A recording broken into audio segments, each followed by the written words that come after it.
All right, so we have clicked off 1,000 miles in the Silver Bullet.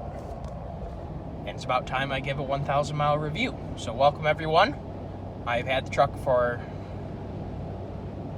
6 days.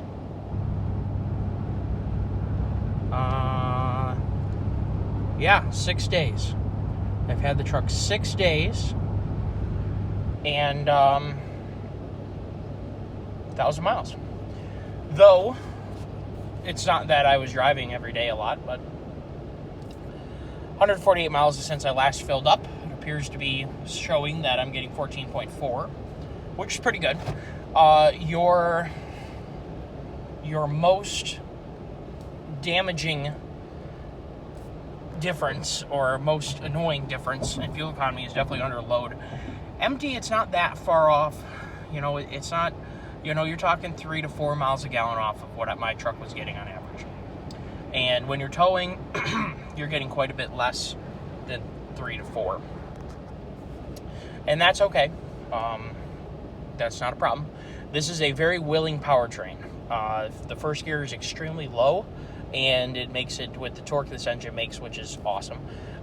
It gets going very well. So at least at low speed, and when you're just trying to tootle around, it's a very willing powertrain, and it works quite well. I am heading west on an M41. I'm heading toward Beaufort Lake and probably Ruth Lake.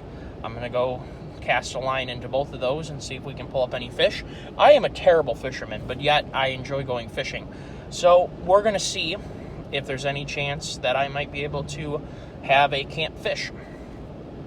I don't even like fish that much, but if I can pull a fresh fish out of the ice-cold water of the Upper Peninsula and bring it back to camp, I'm going to do so. So I've tried a couple other places, and I've gotten a nibble or two, but it was quite a lot colder the last few days, and I'm wondering if, because I didn't have a boat, I wasn't able to reach the warmer parts of the water, exactly where tributaries dumped into these lakes and whatever. So what I found is, where I'm going, there's 2 little rivers that are dumping into the places that I'm able to go to off state land, and we're gonna go see if I can pull fish out of the water. But in the meantime, I really enjoy driving this truck. I really enjoy using this truck. I'm very proud to have it, and I think it's going to fit in what we're trying to accomplish very, very well. I'm on a trip right now that I don't get to take as much as I'd like to, and this is the very trip where having the huge range and great fuel economy of a diesel starts making a lot of difference. But I will say, in the farther reaches, so where I am, there's not really that big of a fuel price penalty. There's a lot bigger fuel price penalty to gas versus diesel. And the other thing is, when I do go on these excursions, one thing I don't really have to worry about too much is fuel quality. If I got a bad load of gas, it's not a super big deal. The fuel system is a lot less touchy on these. You're not compressing it, or you're not compressing a liquid, but what you are doing is you're forcing a high volume through low space, and it creates pressure. But you are not compressing a liquid. You're not having so much of an issue as you would if you were to ingest a bad load of fuel in a diesel truck, because you're not bringing the fuel pressure up to above 20,000 PSI regularly. Now, granted, when you're cruising down the road, you might be hitting 14,000 PSI or so on regular driving. You'd have to stand on it to get over 20,000 PSI. Still, that's a lot of fuel pressure, and when you have particulates in the fuel, it starts making a lot bigger difference. Now, I never had a problem with my CP4, and had my truck been an F350, maybe I would have been a little less. I don't know. I'm really happy to be in a new truck that has a brand new suspension system, brand new everything, no creaks, no rattles. I will say the biggest difference, though, and the reason why I initially ordered my truck the way I did, because at the time I wasn't doing a whole lot of really heavy towing, the 250 rides so much better. Now, this truck is brand new and rides nicely in terms of it doesn't clank and bang and pop and rattle and whatever are the other noises that I'd get. We went down a very tight little road here. Now, I'm in basically the geographic center of the Upper Peninsula right now. And once you get off the main beaten track, look at that rock. Once you get off a main beaten track, you are out there. I went on a road, it was paved, but it may as well have just not been. It was terrible. And I'm not saying that my truck wouldn't have tossed me around, but this thing darn near required a kidney belt. So, I mean, think of the most whooped out section of ORV trail you can think of. Now hit it at about 40, and that's what it felt like driving this thing down it. Now, 20-inch wheels don't help. These wheels look spectacular, but a 20-inch wheel with a small sidewall is 100% going to ride worse than a 17-inch wheel with a whole lot of sidewall, which is what I generally like to run. However, the reason I have this is it's quiet, it's smooth, and there's not a whole lot of drama going on here. And I realize I put my truck in a lot of situations that maybe a nice new truck shouldn't be. And I never damaged my truck in terms of its, I never caved in a panel or put a giant scratch down the side. But what I did do is put a whole lot of micro Michigan, we call it Michigan's pinstripes here. A lot of very small scratches, and in general, my suspension system was requiring an overhaul. Now, what I am is, first of all, I am extremely relaxed right now. I am living the dream right now. We've been camping, cooking all of our own food over the fire. We made steak and mashed potatoes over the fire. I made steak and mashed potatoes over the fire last night. My buddy hunted until dark, or well past dark, and then he had to come about 45 minutes out of the woods. I am in heaven, and I am really enjoying having this truck along. I think it was a good move to have the huge amount of towing capacity increase that not only the 2023s have now offered, but also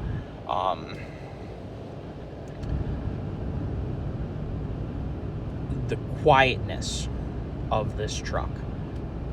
So we gained stability under heavy loads, and what we did was we're trading our work diesel.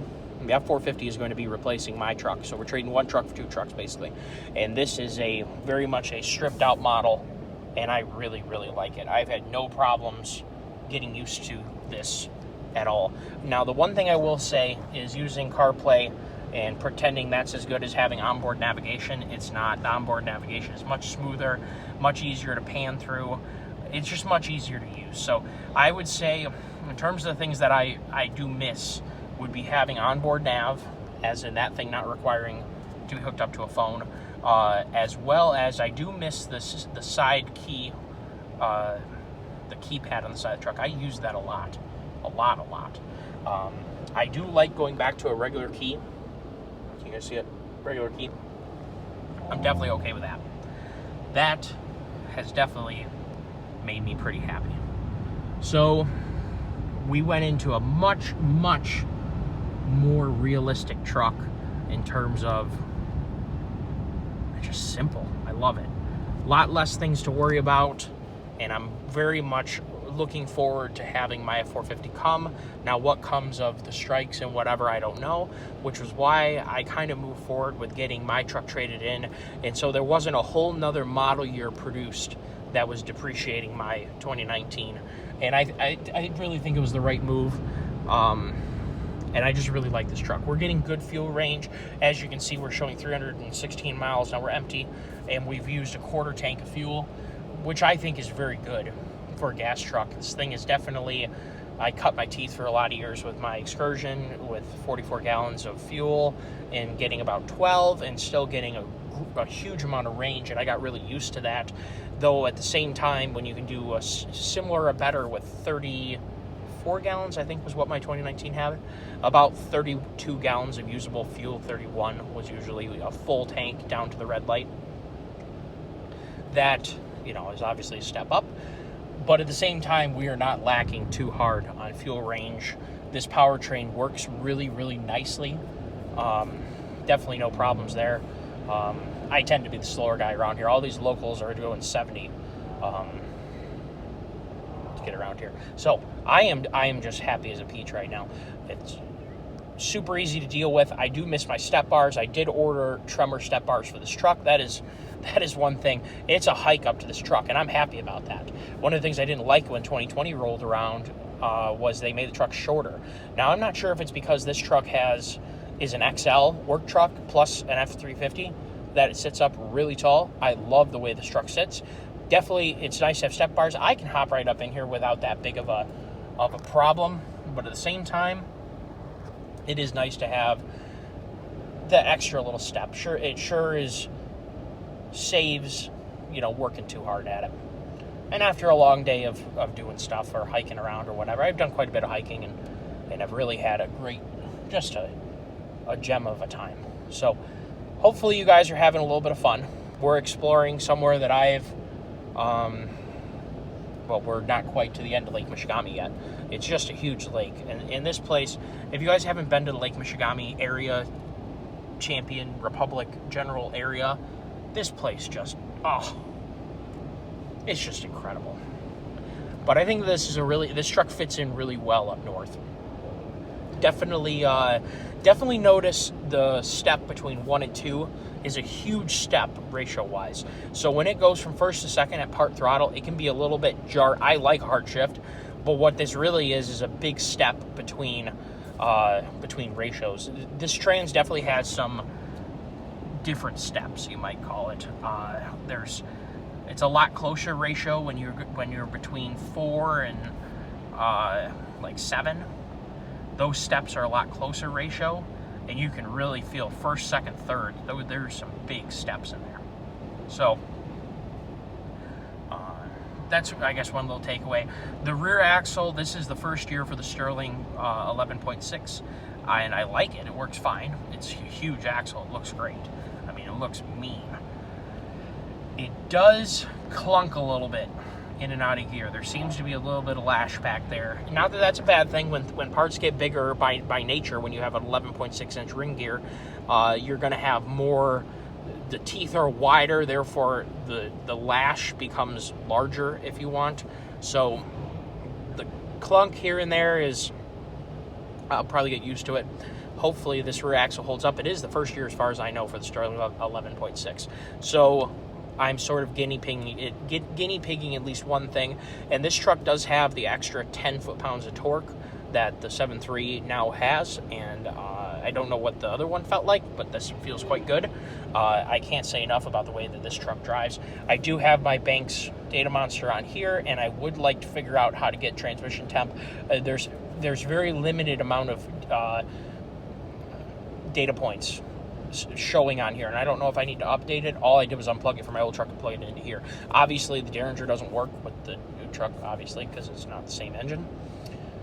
Hopefully that goes sort of without saying. But I definitely like it so far. It drives very nice, very smooth. I don't have any of the crazy speed control stuff that I don't want to have. It has the blind spot monitoring, which I think is a nice thing to have. It's passive. It just lets you know if someone's next to you. Love that. I do wish when the truck turned on, it just went back to the places that you left it. So I usually am watching my trip meter. Well, see, here's a weird thing. Now it's gone back to only having one trip meter showing. That's so weird. Because it was just literally a couple hours ago, it had 2 trip meters showing. So that I would say there's some couple weird interface things with this that I'm not sure that I'm in love with. When you turn the truck off, it usually goes back to speed control as its home base. And I don't really, not speed control, the vehicle speed, I don't really care for that because I already have a speedometer right there. Like, why do I need 2? So I would rather it stay where I had it. And I definitely would rather not get rid of my Trip 2. I guess not that I really, quote, need it right now, but, like, why isn't it there anymore? I have to go back into the screens and turn it back on. So there's a couple weird things with that I'm going to have to get used to. The functionality of the truck is very, very good. No new thing there. Trailer by controller worked great. The heating and cooling works very well. It has a very powerful heater. We actually did have to turn it on because it was cold. It was cold last night and this morning. and AC works quite well. All the buttons are obviously very easy to use down there. No problem. This truck does appear to have a rear defroster. Yep, I haven't used that yet. I'm sure we will in the wintertime. The 110 volt plug works great. The locker works great. 4 low looks good. I need to watch to see what's going on here. What is going on?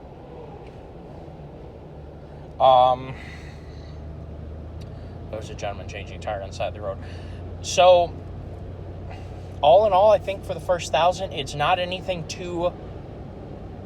super foreign or different. Just some things to get used to. I do like the refresh. It looks nice. I like a basic truck. I think this is more me. Oh, found myself speaking again. I will say that this powertrain is very, very easy to speed with, and it puts out a really nice bellow when you get on it. It sounds really good when you step on it. Even part throttle, it's got a really deep bellow that you can hear. The nice dual exhaust down here. It's got, what it has is the 2 downpipes come off the headers, and they don't join up together until the first resonator or muffler, whatever it is, and you can hear a deep growl down here of the 7.3 making great noises. So that's pretty cool. But it is very quiet when you're not into it. It idles around very nicely. It's all around just a very aesthetically pleasing truck to be in. And I love driving it. I really just love it. I'm going for a drive right now, mostly to see new things because the UP is just beautiful. I'll probably go for maybe a kayak tonight. Might be kind of fun in Lake Michigamme. So, yeah, 1,000-mile review. As we drive, super smooth. Speed control works well, doesn't hunt. When you're not in crazy hills, it's not hunting for gears. What people do notice, I think, is 8th, 9th, and 10th are all overdrive gears in this transmission. So you have 3 overdrives. So the first overdrive is basically, it's not a very big overdrive. Second overdrive is more like what you're used to with a 6R140 or whatever. And then the next overdrive is just a smidgen more than that. So, when you're in hills, it does tend to jump between what overdrive gear it wants to use. And I think that's what people notice when they complain about the transmission hunting, which it does. It does when it needs to have that extra little bit. It does hunt around a little bit. And the calibration definitely lets it jump around. I didn't notice it getting hot. And I wouldn't imagine it would. I didn't have that much weight in this truck. I mean, maybe if you had a giant fifth wheel on here, you would be a little more concerned. And you may opt to throw it into manual mode and put a cap on how far on your maximum gear. You might set it to 8 or 7 just to avoid. There isn't very many things in 7th gear that this truck can't do. That's your 1-to-1 gear, and it's substantial. This truck, or this engine, makes a good bit of power. 373 gears work well. Like I said in the original video, I would say that's the one thing. If I could change one thing about the truck, that would probably be the most used feature was if I would have gotten 430s. But I think it's going to work out fine with 373s. This is going to be mostly an adventure, a vehicle that I take on adventures and then also do chores locally and drive between house and hunting property. So not excessive. And when we go on long road trips, it's one of those things you accept. You might have to stop. I think it works out to be out one time more often than my previous truck, at least what I've seen so far, because this does have a huge fuel tank. What the heck is it, a 38-gallon fuel tank, I think? Pretty sure it's 38, but don't quote me on that because now my brain is slipping. I'm just so relaxed here, guys. The colors are just starting to change. Good things are. It's a beautiful time of year. It's great to be alive. Hopefully you guys are enjoying your fall. Fall is one of my favorite times of year. And I'm glad that I have a new truck going into fall. I think this will work out great. And I'm trying to figure out what more to tell you guys. There's tons of storage. You don't get your little door on there when you don't buy, I think probably an XLT and down probably doesn't have that. Obviously a Lariat does. I don't know if an XLT does, but I don't really mind it. I mostly put things in there that I was grabbing regularly, like binoculars in there, and therefore the door didn't really mean too much to me. There is a lock on your glove compartment, which is nice, and there's also a lock on your lower, there's a storage compartment down underneath here, and I do used that, and it's very nice, and it locks with your key. And yeah, your 4-wheel drive selector is pretty easy to deal with. You do have your drive modes, which don't really do that much that I can tell, besides force the truck into 4-wheel drive when you put it into slippery or off-road. There isn't really that much going on because you don't have a center differential in this truck, and you don't have a more advanced traction control system and all those kind of fun things. So you're not doing as much with that. So it's kind of a gimmick. I wouldn't buy the truck just for the drive modes, that's for sure. They're not really doing too much for you. But and I haven't really felt too much of a difference or seen any difference, because I did use the economy, the eco mode. Oops, slippery roads. Eco. I did use the eco mode here and there. I don't feel a huge change at all. And the more I use the truck, maybe we'll see if there's really a fuel economy difference. The tow haul mode is no longer on the end of the stock. That's your manual button to manually shift the transmission, or to hold basically a range selector. So the maximum amount of gear you're allowing the transmission to use.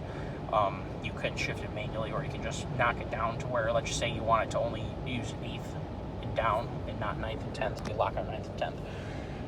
So that's a little different, not having the normal tow haul button at the end of the column.